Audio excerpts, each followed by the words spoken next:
PU ವಿದ್ಯಾರ್ಥಿ ದಿಗಂತ್ ನಾಪತ್ತೆ ಪ್ರಕರಣಕ್ಕೆ ಈಗ ಟ್ವಿಸ್ಟ್ ಸಿಕ್ಕಿದೆ. ಸ್ಥಳೀಯ ಮಂಗಳಮುಖಿಯರಿಂದಲೇ ಅಪಹರಣ ಆಯ್ತಾ? ಪಿಯು ವಿದ್ಯಾರ್ಥಿ ದಿಗಂತ್ ನಾಪತ್ತೆ ಪ್ರಕರಣಕ್ಕೆ ಟ್ವಿಸ್ಟ್ ಸಿಕ್ಕಿರೋದು ಸ್ಥಳೀಯ ಮಂಗಳಮುಖಿಯರಿಂದಲೇ ಅಪಹರಣ ಆಯ್ತಾ ಅನ್ನುವಂತಹ ಪ್ರಶ್ನೆ. 7 ತಂಡಗಳಾಗಿ ತನಿಖೆ ಮಾಡ್ತಾ ಇದ್ದಾರೆ ಪೊಲೀಸರು. ನಾಪತ್ತೆಯಾಗಿ 10 ದಿನ ಆಗಿದೆ, ಆದರೆ ದಿಗಂತ್ನ ಸುಳಿವು ಇನ್ನೂ ಕೂಡ ಸಿಕ್ಕಿಲ್ಲ. ಹಾಗಾಗಿ ಪೊಲೀಸರಿಗೆ ಈಗ ಒಂದಷ್ಟು ಅನುಮಾನಗಳು ಕೂಡ ವ್ಯಕ್ತವಾಗ್ತಾ ಇದೆ. ಒಂದಷ್ಟು ಜನರ ಮೇಲೆ ಮೊಬೈಲ್ ಕರೆಗಳನ್ನು ಆಧರಿಸಿ ಪೊಲೀಸರು ತನಿಖೆ ಮಾಡ್ತಾ ಇದ್ದಾರೆ. ಫೆಬ್ರವರಿ 25ನೇ ತಾರೀಕು ಸಾಯಂಕಾಲ ನಾಪತ್ತೆಯಾಗಿದ್ದ ದಿಗಂತ್, ನೋಡಿ ಈ ಫೋಟೋದಲ್ಲಿ ಕಾಣ್ತಾ ಇದೆಯಲ್ಲ, ಈತನೇ ವಿದ್ಯಾರ್ಥಿ ದಿಗಂತು. ದೇವಸ್ಥಾನಕ್ಕೆ ಅಂತ ತೆರಳಿ ದಿಗಂತ್ ನಾಪತ್ತೆಯಾಗಿದ್ದ. ಹಾಗಾಗಿ ಬಹಳಷ್ಟು ಕುತೂಹಲ ಮೂಡಿಸ್ತಾ ಇದೆ. ದಿಗಂತ್ ನಾಪತ್ತೆ ಕೇಸ್ ಸ್ಥಳೀಯ ಮಂಗಳಮುಖಿಯರಿಂದಲೇ ಈ ಕೃತ್ಯ ಆಯ್ತಾ ಅನ್ನುವಂತಹ ಒಂದಷ್ಟು ಅನುಮಾನಗಳು ಈಗ ವ್ಯಕ್ತವಾಗ್ತಾ ಇರೋದು. ಇದೇ ಜಾಗದಲ್ಲಿ ಕೂಡ ನಿಮಗೆ ನಾವು ಅಭಿನಂದನಾ ಕಾರ್ಯಕ್ರಮ ನಾವು ಮಾಡಲಿಕ್ಕೆ ರೆಡಿ ಆಗಿದ್ದೇವೆ. ಎಲ್ಲ ಬಿಟ್ಟು ನಮ್ಮ ಹುಡುಗನನ್ನು ತರಬೇಕು. ನಮಗೆ ಜಾತಿ ಎರಡೇ ಇರುವುದು, ಗಂಡು ಮತ್ತು ಹೆಣ್ಣು.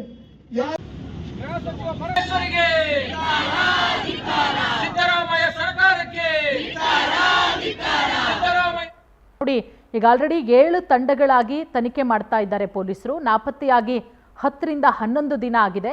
ಆದರೂ ಕೂಡ ಇನ್ನೂ ವಿದ್ಯಾರ್ಥಿ ದಿಗಂತ್ ನಾಪತ್ತೆ ಪ್ರಕರಣ ಸುಖಾಂತ್ಯ ಆಗಿಲ್ಲ. ಇನ್ನೂ ಕೂಡ ಆತ ಪತ್ತೆಯಾಗಿಲ್ಲ.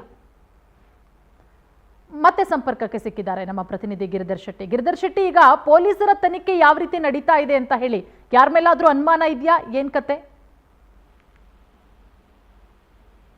ಪೂರ್ಣಿಮಾ, ದಿಗಂತ್ ನಾಪತ್ತೆ ಪ್ರಕರಣ ಕರಾವಳಿಯಲ್ಲಿ ಇಡೀ ಭಾರಿ ಕುತೂಹಲಕ್ಕೂ ಕೂಡ ಕಾರಣ ಆಗಿದೆ. ಯಾಕಂದ್ರೆ 10 ದಿನಗಳ ಹಿಂದೆ ದಿಢೀರಾಗಿ ಆ PUC ಕಲಿತಾ ಇದ್ದ ವಿದ್ಯಾರ್ಥಿ ನಾಪತ್ತೆ ಆಗಿದ್ದ. ಸಂಜೆ ಹೊತ್ತಿಗೆ ದೇವಸ್ಥಾನಕ್ಕೆಂದು ಹೋದವನು ನಾಪತ್ತೆ ಆಗಿರುವಂತದ್ದು. ಆನಂತರ ಹಿಂದೂ ಸಂಘಟನೆಗಳು ಮತ್ತೆ ಅವರ ಪೋಷಕರು ಎಲ್ಲ ಸೇರ್ಕೊಂಡು ಮಂಗಳೂರಿನ ಫರಂಗಿಪೇಟೆಯಲ್ಲಿ ಪ್ರತಿಭಟನೆಯನ್ನು ಕೂಡ ಮಾಡಿದ್ರು. ಆದ್ರೂ ಆನಂತರ ಪೊಲೀಸರಿಗೂ ಕೂಡ ಇದರ ಬಗ್ಗೆ ಬಹಳಷ್ಟು ಒತ್ತಡಗಳು ಕೂಡ ಬಿದ್ದಿದ್ವು. ಆನಂತರ 7 ತಂಡಗಳನ್ನು ರಚಿಸಿ ಒಂದು 100ಕ್ಕೂ ಹೆಚ್ಚು ಪೊಲೀಸರು ದಿಗಂತ್ ಎಲ್ಲಿ ಹೋಗಿದ್ದಾನೆ ಮತ್ತೆ ಎಲ್ಲಿ ಹೋಗಿರಬಹುದು ಅನ್ನೋದರ ಬಗ್ಗೆ ಈಗ ತನಿಖೆ ಮಾಡ್ತಾ ಇದ್ದಾರೆ. ಆದ್ರೂ ಕೂಡ ಯಾವುದೇ ಸರಿಯಾದ ಸುಳಿವು ಸಿಕ್ಕಿಲ್ಲ ಅನ್ನೋದು ತುಂಬಾನೇ ಒಂದು ಆತಂಕದ ವಿಚಾರ ಕೂಡ ಆಗಿರುವಂತದ್ದು. ಯಾಕಂದ್ರೆ ಪೋಷಕರು ಪದೇ ಪದೇ ಇದರ ಬಗ್ಗೆ ಪ್ರಶ್ನೆ ಮಾಡ್ತಾ ಇದ್ದಾರೆ. ಇದೀಗ ಹೈಕೋರ್ಟಿಗೂ ಕೂಡ ಹೇಬಿಯಸ್ ಕಾರ್ಪಸ್ ಅರ್ಜಿ ಹಾಕಿದ್ದು, ಯಾವುದೇ ಕಾರಣಕ್ಕೂ ನಮ್ಮ ಮಗ ಎಲ್ಲಿ ಹೋಗಿದ್ದಾನೆ ಅನ್ನೋ ಪತ್ತೆ ಮಾಡಿಕೊಡ್ಬೇಕು, ಪೊಲೀಸರಿಗೆ ಇದರ ಬಗ್ಗೆ ಆದೇಶ ಮಾಡಬೇಕು ಅನ್ನೋ ಒಂದು ಆಗ್ರಹವನ್ನು ಕೂಡ ಮಾಡಿದ್ದಾರೆ.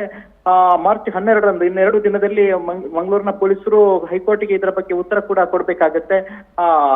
ನೆಕ್ಸ್ಟ್ ಹಿಯರಿಂಗ್ ಮಾರ್ಚ್ 13ಕ್ಕೆ ಇರುವಂತದ್ದು. ಇದೇ ಸಂದರ್ಭದಲ್ಲಿ ಆತ ಮಂಗಳಮುಖಿಯರು ಆತನನ್ನು ಕಿಡ್ನಾಪ್ ಮಾಡಿರಬಹುದು ಅನ್ನೋ ಒಂದು ಸಂಶಯ ಕೂಡ ಸ್ಥಳೀಯರಲ್ಲಿ ಈಗ ಆವರಿಸಿರುವಂತದ್ದು. ಸ್ಥಳೀಯರು ಇದರ ಬಗ್ಗೆ ಕೆಲವರು ಹೇಳ್ತಾ ಇದ್ದಾರೆ. ಆದ್ರೆ ಥ್ಯಾಂಕ್ ಯು ತಮ್ಮೆಲ್ಲ ಮಾಹಿತಿಗಾಗಿ.